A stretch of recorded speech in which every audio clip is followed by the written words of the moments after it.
UK Network Radio. This week's show is a journey into consciousness, working through the wonderful trance mediumship of Mick and Sylvie Avery, with wisdom brought through by spirit guide Gregory Haye. I mean, this leads me on to planet Earth, actually, because I've noticed a large number of reports this week from across the world, from America, Russia, and I was quite surprised to see tornadoes in Russia. They've had an ever increasing influx of howl that's getting bigger and bigger and bigger. The weather seems to be going crazy. There seems to be an increasing amount of earthquakes as well. That is true. So it seems like stuff's happening. We spoke about this before, and it really does seem to be stuff's happening now, and people are taking notice as well. So they should. Exactly, yeah. And one of the things that's come out of this is that there's been a theory sort of going around for a while that, you know, if the polar ice caps melt, it releases lots of fresh water into the sea, which causes the Gulf Stream or the conveyor belt to slow down. That in turn causes northern Europe to lose its heat because we get a lot of that from the Gulf Stream. We could go into a mini ice age.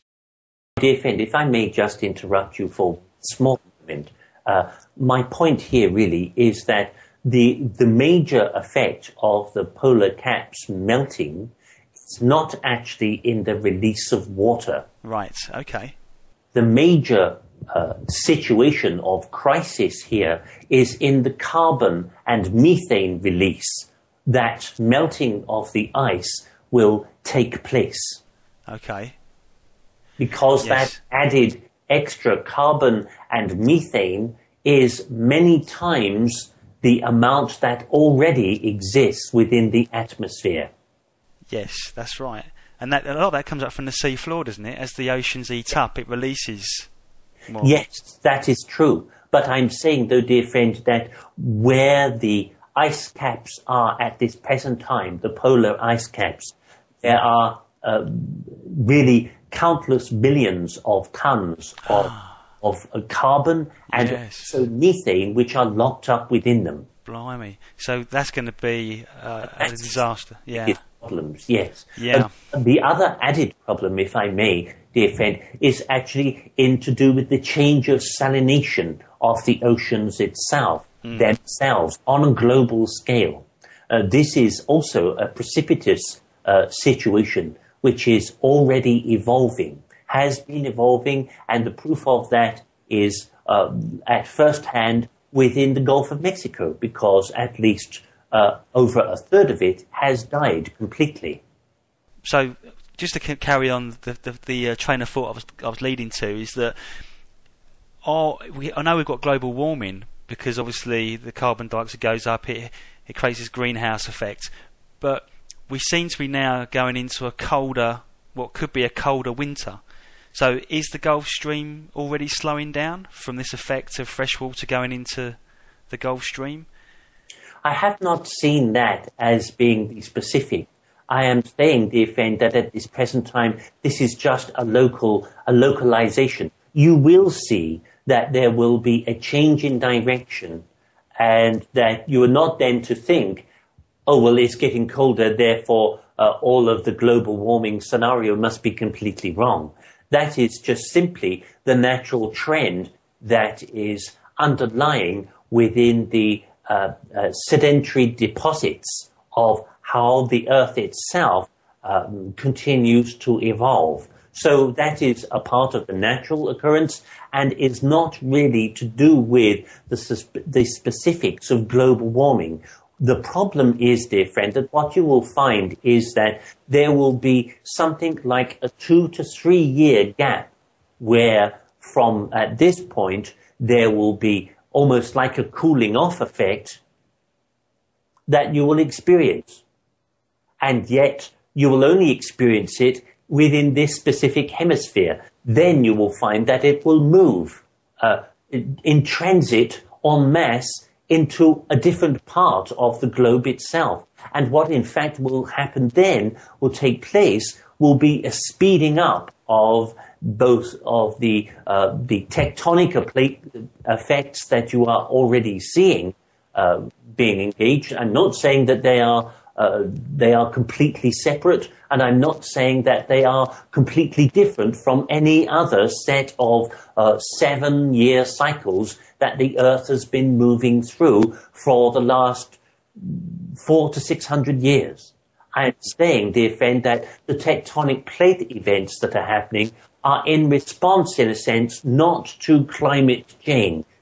They are evolving anyway and will continue to do so. So don't be confused by thinking that the tectonic plate effects that are happening are actually to do specifically with man's interference of the planet.